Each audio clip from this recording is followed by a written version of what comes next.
Hello everyone, আসসালামু আলাইকুম। আমি Siam Al Arman and welcome back to my channel. So আজকে বাইরের ওয়েদারটা খুবই সুন্দর, রাত বাজে 10টা, কিন্তু বাইরে বিশাল বৃষ্টি পড়তেছে। সো ভাবলাম যে বৃষ্টির দিন একটু খিচুড়ি খেলেই ভালো লাগে।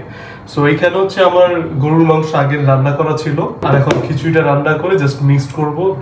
বৃষ্টির দিনে খিচুড়ি আর গরুর মাংসর টেস্টটা অন্যরকম। সো আচ্ছা, দেখা যাক কিভাবে রান্না করি। প্রথমে চাল এবং ডালটা ভালো মতো ধুয়ে নিচ্ছিলাম, তারপর পেঁয়াজগুলো কুচি কুচি করে নিচ্ছিলাম। দেন ধোয়া চাল এবং ডালের উপর পেঁয়াজগুলো ভালো মতো দিয়ে নিয়ে আমি একটু মশলাগুলো দেওয়ার এবার পালা। সো পেঁয়াজ সবগুলো দেওয়ার পরে আমি একে করে মরিচের গুঁড়া দিলাম, হলুদের গুঁড়া, ধনিয়ার গুঁড়া এবং লবণ, সাথে কিছু মশলা, তারপর পরিমাণ মতো তেল দিয়ে নিচ্ছিলাম।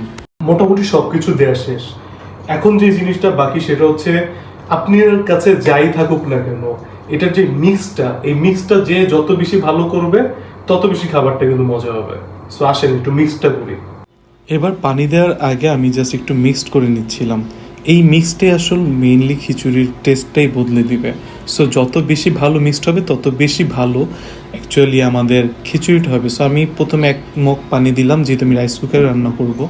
সো তারপর আমি পরিমাণ মতো পানি দিয়ে নিয়ে আরেকবার হচ্ছে আমি তখন নেড়ে চেড়ে নিচ্ছিলাম। প্রথমে যেটা ভুল করেছিলাম, আদা বাটা এবং রসুন বাটা দিতেই ভুলে গেছিলাম। সো এরপরে আমি আবার পানির মিশানোর সময় আবার একটু মশলা দিয়ে আবার একটু নেড়েছিলাম। তো এবারে আমি রাইস কুকারে বসিয়ে দিলাম 15 মিনিটের জন্য। এরই ফাঁকে আমি আবার বেগুনি বানানোর জন্য বেসনটাকে নিয়ে নিচ্ছিলাম। সো এই বেসনের রেসিপিও আমি এর পরবর্তীতে দিব। সো বেসনটাও যত ভালো সুন্দর হবে তত বেশি মজা হবে। সো 15 মিনিট পরে আমি ঢাকনাটা খুলে নিলাম।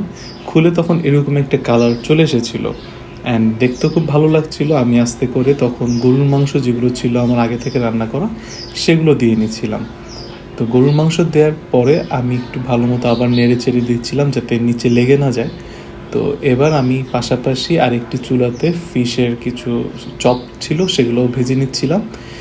দেন আমি কাঁচামরিচগুলো এভাবে কেটে নিচ্ছিলাম যাতে করে ঝাল না হলেও জিনিসটা অনেক বেশি কাঁচামরিচের যে ফ্লেভার আছে সেটা যেন খিচুড়িতে থাকে। সো আমি 10 মিনিট আবার একটু ঢেকে রেখে এরপর কাঁচামরিচগুলো দিচ্ছিলাম ফ্লেভারটাকে আরও সুন্দর করার জন্য। সো আবার একটু ভালো মতো নেড়ে চেড়ে দিয়ে আমি আবার 5-10 মিনিটের জন্য খিচুড়িটা রেখে দিলাম। সো এখন যখন রাখবো তখন হচ্ছে ঢাকনাটাকে একটু এইভাবে রাখতে হবে যাতে করে দেখতে সুন্দর হয়। সো মোটামুটি আমাদের খিচুড়ি রান্না প্রায় শেষ, আর হয়তো 5 মিনিটের মধ্যে খিচুড়িটা শেষ হয়ে যাচ্ছে। এবার ভালো মতো দমে রাখার জন্য আমি এই